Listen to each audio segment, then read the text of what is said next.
The City of Lights offers something for everyone. From shopping to beautiful Beaux-Arts architecture, this city is a magical fairy tale alive in the 21st century. With so much to see and do, it can be a bit overwhelming as to where to start. This is the reason why on our website, we created 30 more videos about the city, including food in Paris, Paris at night, Paris with kids, and more. But for now, let's count down the top 10 attractions that are a can't miss during your visit to this magical city. At number 10, the Pantheon. Located in the Latin Quarter in Paris and a short walk from Jardin de Luxembourg, this one-time church now functions as a secular mausoleum, housing the remains of some of the most distinguished French citizens, including Victor Hugo and Marie Curie. But it's not what's located underneath the Pantheon that's a must-see attraction. The 360-degree panoramic views of the city are some of the best in all of Paris. And with shorter wait times than that of the Eiffel Tower, visiting the Pantheon can save you valuable time if you're on a tight schedule. At number 9 is the Arc de Triomphe. Located at the western end of the famous Champs-Élysées, the Arc de Triomphe is the linchpin of the historical axis which extends from the Louvre to the Arc. Check out our website for more videos about special tours in this area. The Arc de Triomphe is accessible by both the RER train and metro stations with an exit at Charles de Gaulle Étoile. A lift takes visitors to the top where you can enjoy a small museum of the Arc and of course take in some breathtaking panoramic views of the city. At number 8 is the Tuileries Garden. Located between the Louvre Museum and the Place de la Concorde, this public garden is a great place to take a break and relax after a long walk down the Champs-Élysées or after a long day of visiting the Louvre. It also offers a number of activities for children, giving parents a chance to relax. For more information about visiting Paris with children, check out our special video on our website and learn how visiting Paris doesn't mean having to leave the kids at home. At number 7 is Centre Pompidou, located in the 4th arrondissement of Paris, near Les Halles and the Marais. Centre Pompidou is the largest modern art museum in all of Europe. The Place Georges Pompidou, which is located in the front of the museum, is famous for its street performers, and in the spring, it is home to miniature carnivals featuring a wide variety of bands, caricature, and sketch artists. Just the thing to keep the kids happy after a long visit through the museum. Number 6 is Versailles. While not centrally located in Paris, if you can only fit in one day trip during your visit, make it to the Palace de Versailles.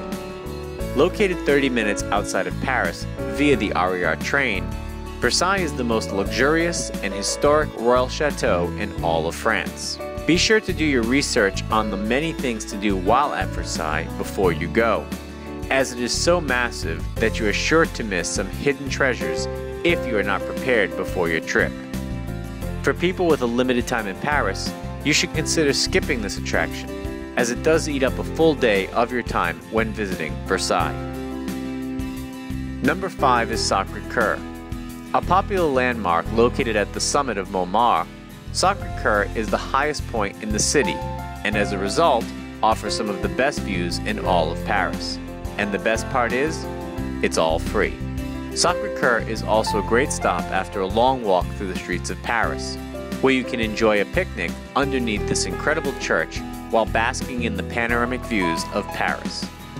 To learn more about Montmartre, check out our website for an exclusive video about this area. Number 4 is Opera. One of the most beautiful buildings in all of Paris, Opera is not a final destination, but rather a quick stop in the 12th arrondissement of Paris, which is better known for the Grand Magasin of Printemps and Galeries Lafayette, two of the most famous shopping centers in all of Paris.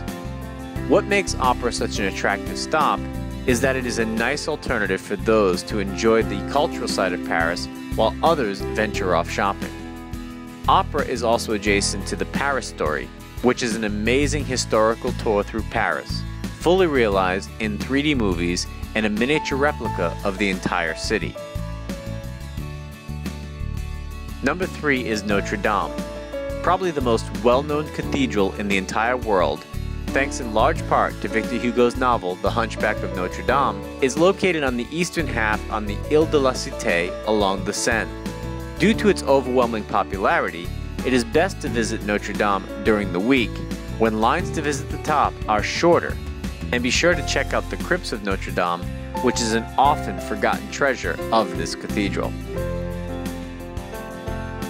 Number 2 is the Louvre, one of the world's largest museums, housing nearly 35,000 objects from prehistory to the 19th century, which are exhibited over an area covering 60,600 square meters.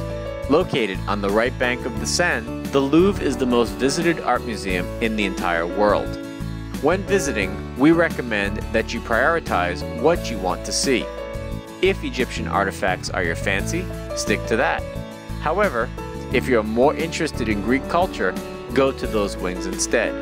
To put it simply, there is no way you can see all of the Louvre in one visit. So, plan ahead to maximize your time and always purchase your tickets in advance to avoid waiting in long lines. Number 1 is of course the Eiffel Tower. As it is without a doubt the most famous attraction in all of Paris, it is also the most populated, especially on the weekends. So, it is best to visit the Eiffel Tower on weekdays, and you must book your tickets in advance if you want to travel to the top of the tower. Wait lines can exceed 4 hours, and for those with a limited amount of time in Paris, can find themselves there for the entire day. These were our top 10 attractions in all of Paris. Visit our website to view 30 videos with all of our tips and reviews in 10 different languages, so you can plan your perfect vacation. Bon voyage! Hi, this is Allison from FamilyTravelScoop.com. I'm going to share with you some of the best Paris attractions for kids. The Notre Dame Cathedral is a must-do. Your family can tour the inside and see the beautiful stained glass windows and listen to the music playing inside. Just remember, you do need to keep your children quiet when inside. Afterwards, you can climb the bell tower with the kids and see the gargoyles up close. It is 387 steps up, so this is better suited for older children. My 5-year-old daughter loved doing this, and she had no problem reaching the top. The views of Paris are spectacular from up here. Afterwards, you can get a tasty chocolate crepe from the street vendor outside as well. Stop by one of the parks with your family. They often have carousels, puppet shows, and toy sailboats that the kids can float in the fountains. You can stop by one of the bakeries and pick up a baguette, some cheese, and some sweet treats. Or you can stop by one of the park cafes for a croque monsieur, which is a grilled ham and cheese sandwich. The Eiffel Tower is of course one of the most famous Paris attractions for kids. Stop by the ground floor of the Eiffel Tower to pick up a booklet for the kids with riddles, mazes, and facts. We also have a free coloring page of the Eiffel Tower for your kids. You can download it at FamilyTravelScoop.com. Your family is going to love visiting Paris.